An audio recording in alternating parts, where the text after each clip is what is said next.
If I speak about winning using intersectional intelligence, why am I so against the sprinkle type of content and movement?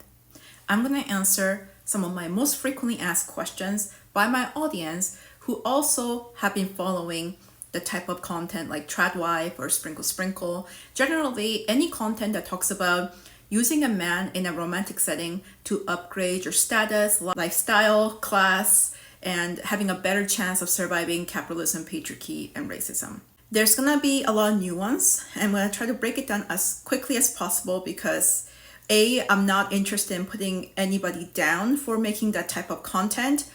B, I'm not here to force you to believe anything.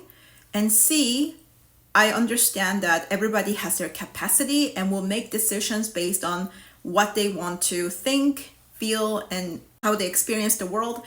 And I'm only here for those of you who are open to the opposite side of the coin or the ability to have critical thinking skills. I do believe that my coaching is superiorly more helpful to women for various reasons. I do have that stance. Otherwise, I wouldn't be doing what I'm doing. I'd be doing the other type of coaching if I believed that was better for women. I have various reasons why I choose the side of you need to go directly to the resource, to capitalism, to have leverage in capitalism, to survive and be safer in capitalism, patriarchy, and racism, rather than trying to play with fire, trying to play with the laws of patriarchy, and trying to get a man to pay for you, trying to figure out a way to overpower him and control him. The first reason is if a man has money, if a man has assets, and if a man can be a provider to a woman, this man understands how to play the power game. This man is not stupid.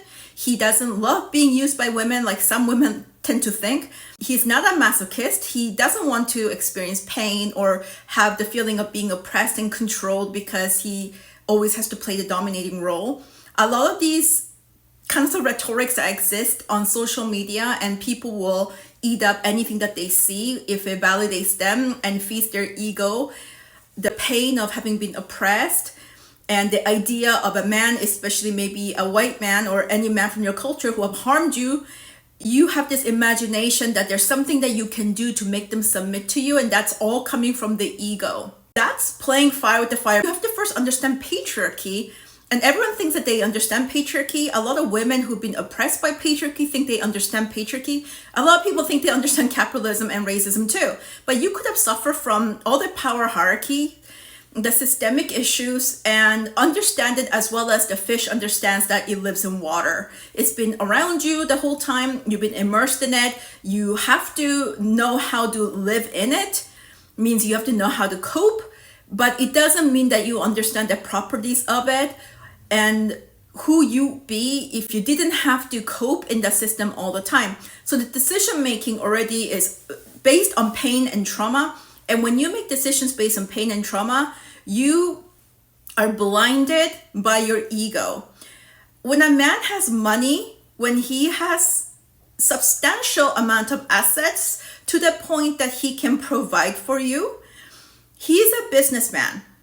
He's always had male privilege, and he's understood capitalism well enough to either inherit and manage those funds well or create it himself so he can be in the position of being a provider. Any woman who says that they can go in there and rip off a man, scam him, or make him believe all sorts of things, that he's going to be smitten by you, by your witchy pussy, to the point that he's going to worship you and you're going to make him submit below your thumb and you're going to control him, you're going to have an easy life without serious dire consequences to your safety and future, is kidding themselves.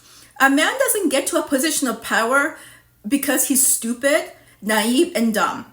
But the naive, dumb, and oppressed, and when I say dumb, I don't mean in a condescending way. I mean in a way that you refuse to look at the data that's already surrounding you.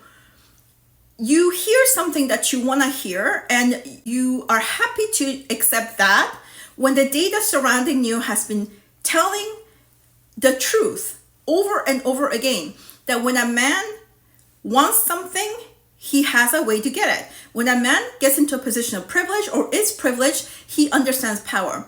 A man naturally, no matter what environment he's born in or what wealth he's born into, he is already above women in his environment. That means he understands power better than those who are below. So if you're on a pedestal, you have a bird's eye point of view. Whether your bird's eye point of view is down here or up here really depends on his situation, his circumstances, and the wealth class that he was born into. Even if he was poor, if he was surrounded by other poor people, he knew that he had an advantage. And he was able to make things happen using male-centeredness to his advantage of getting what he wants, even in a poor environment, even in a struggling environment. Even a man who was raised by a poor, struggling single mom with 3 jobs was able to observe that he had an advantage over other women or his sister or his mother even. He was able to observe that from very early on. That's why if you have a bit of privilege, you understand privilege a bit better, and you're able to use it to advantage to trade in for more privilege. This is how success works. People don't just become successful. People who've never had any privilege at all will have a hell of a time trying to figure out how to get there because they just cannot conceptualize what it's like. They don't know how to work social games and understand social cues where they can be above anybody else. Now, men naturally have that in their environment from the moment they're born. Male-centeredness is being celebrated. It's being seen as better. Is people believing in you, people supporting you, people servicing you. And even when there's lack of resources, he would have experienced that in comparison to other women. And now when a man has money to be a provider, and the type of women who resonate with this kind of content that is great in ideology, but in practice, in execution, the chance of failure, I would say, is almost 100%. Almost 100%. Because the type of women who are drawn to this kind of message are women who have been so oppressed that they can't understand the truth. They cannot differentiate reality and data versus the fantasy and the daydream that they've been living in to cope with their oppressive, painful, traumatizing reality.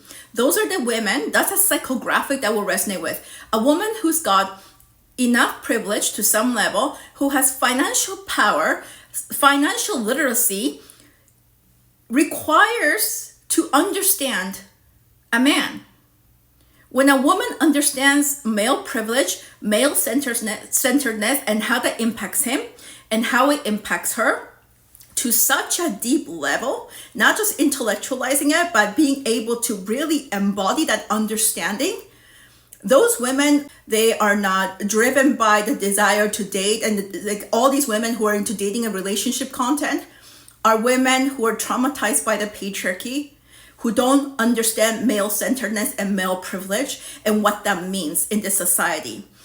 Marital laws, family laws, all written by men, for men. As those laws were written, it is implied that a woman is the property of a man and her children are also the property of a man. It wasn't that long ago that women couldn't even own assets. This is recent history. So when the whole system protects men to grow their assets, to become more privileged, and women are supposed to be in service to him, and as long as you're in service to him, then you're gonna be safe in the moment, but then he holds all the power. That's what patriarchy means. It's systemic. This is not just a mindset thing or like a desire thing. It's a systemic issue, and when you as one woman who hasn't had much privilege at all, you don't really excel in your career, because if you did and if you had a lot of career driven goals, then you wouldn't be looking sideways to look at see what man can suddenly come in and save you from the pains of having to work hard and save you from the injustice and the challenges, the unconscious and implicit biases of capitalism, patriarchy, and racism. You are putting your egg in that basket. And for a woman to think that a man wouldn't understand that he in the moment holds all the power and he will do whatever it takes to take full control, and no amount of crystals or witchy pussy spells are going to dismantle the system and the understanding of power, the competence and proficiency of how a man plays the game to be in the position that he's in. So if this is really difficult to understand, imagine that you are making a mid amount of salary, okay? Let's say, what's a mid amount of salary? Let's say 80 to 100,000 a year. And you have a boss. The boss is a multimillionaire. It's like trying to get in to a company and overpower and outsmart the boss for you to become independent. And this actually does happen to people who side hustle. But if I talk about this in comparison to what the sprinkle type of women are preaching, the women, the audience members, can see the similarity between the two. When you are using someone else's privilege to be protected and grow your own business from a very selfish, self-involved perspective where you're just using the man, you think the man wouldn't pick up those cues. That's crazy to even think. If you are an average employee and you walk into the employer, you're not going to be very dedicated and respectful because you are only there to use that job to get what you want. So you're being disrespectful and entitled because you see the employer as a resource. You're mad because this is capitalism. It's not fair. It's not fair that you have to work. It's not fair that you're oppressed. So the women are going into this relationship with the attitude, watching these types of content with an entitlement and disrespect without understanding how that comes across and the consequences that they will have to face as the man is already reading all those cues. If the employer or the man still wants you there, it's because they already have a power advantage over you and they already have a totally separate plan that you can't see on how they're gonna oppress and exploit you. When somebody is more privileged than you, you are wrong to think they're stupid. I see the games all the time with the people I hire. I see the calculation, I pick it up in their social cues. That's the reason why I'm the boss. And if I realize that this person is not that interested, not dedicated, their mind is up somewhere else, okay? And you can have future goals. It doesn't mean that you have to be fully dedicated to the job for like 10 years. But if you're coming in with a selfish desire just to exploit, people who have more privilege than you pick it up right away. In a romantic setting, it becomes very, very personal. Whereas in a business setting, it's like we are all playing capitalism. So your boss will leverage you as much as they can and realize where your capacity is. And then there will be some kind of event or whatever where if the boss is sufficiently powerful, they'll play power games for you to want to leave first. Okay? This happens all the time in businesses. A man will do the same thing, but it will be personal.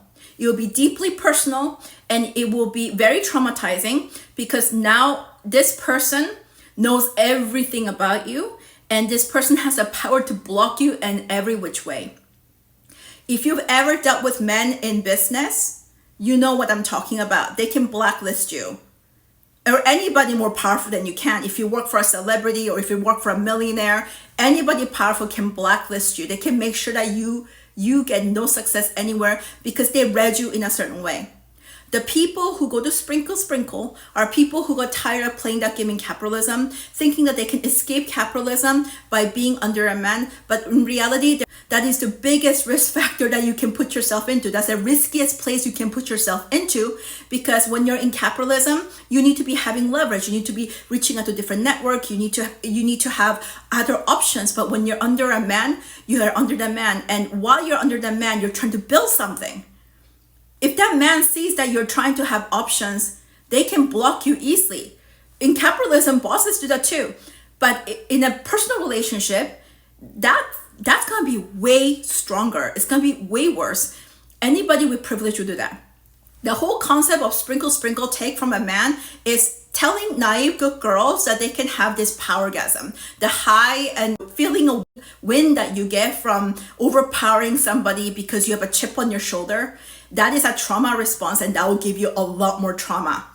if a man realizes that you try to use him, whether it's in a corporate or personal setting, but more so in a personal setting, he's already got all your weaknesses, and he will use all of those weaknesses to make sure that you do not survive.